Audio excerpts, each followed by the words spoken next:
On January 20, 2026, President Donald J. Trump signed an executive order titled Stopping Wall Street from Competing with Main Street Homebuyers. The purpose of this directive is to limit the role of large institutional investors in the single-family home market, with the stated aim of preserving opportunities for families and first-time buyers to purchase homes. Here is what the order actually does. It does not ban institutional real estate investment outright. The order focuses on federal leverage points, principally restricting federal financing, guarantees, insurance, securitization, and agency support for purchases of single-family homes by large institutional investors. It directs federal agencies such as HUD, Treasury, Veterans Affairs, and the Federal Housing Finance Agency to issue guidance within defined timeframes to stop government programs from facilitating acquisitions of homes by large investors, promote first-look policies and other methods that give owner-occupants priority access, require ownership disclosures to track institutional involvement. Definitions are still in development.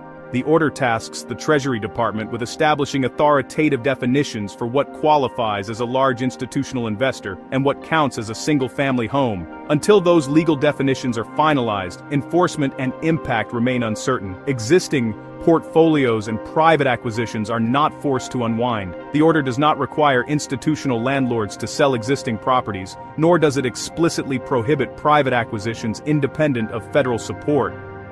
Because of these nuances, institutional investors can and will continue to participate in the housing market through legal and compliant structures, as long as they do not rely on restricted federal programs. Here is how. Purchasing through LLCs, or related entities. Institutional investors frequently use limited liability companies, LLCs, special purpose vehicles, SPVs, and affiliates to structure acquisitions. These legal entities are recognized in real estate transactions and can continue to acquire properties, especially in the secondary market or through private negotiations not dependent on federal insurance or guarantees. Non-federal financing channels. Many institutional buyers do not rely on federal housing agency mortgage guarantees. They typically finance through private capital, commercial loans, securitized debt, or capital markets funding, none of which are directly restricted by this order. Build-to-rent and development exceptions. The order explicitly allows narrowly tailored exceptions for properties built specifically as rental communities, commonly referred to as build-to-rent. This means large investors can still operate in the market for purpose-built rental housing, a growing asset class. Minor institutional market share. Institutional investors historically account for a small fraction of single-family homeownership and rental stock.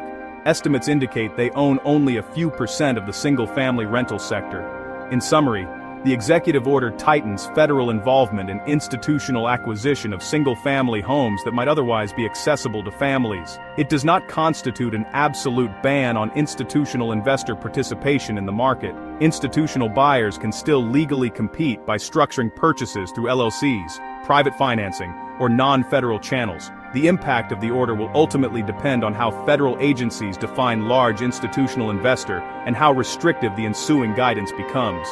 The regulatory architecture is evolving, but the executive order is as much a political statement as a market reshaping tool. As investors, realtors, and lenders, we must monitor the implementing guidance closely and position our deals, entities, and financing structures accordingly. Thank you.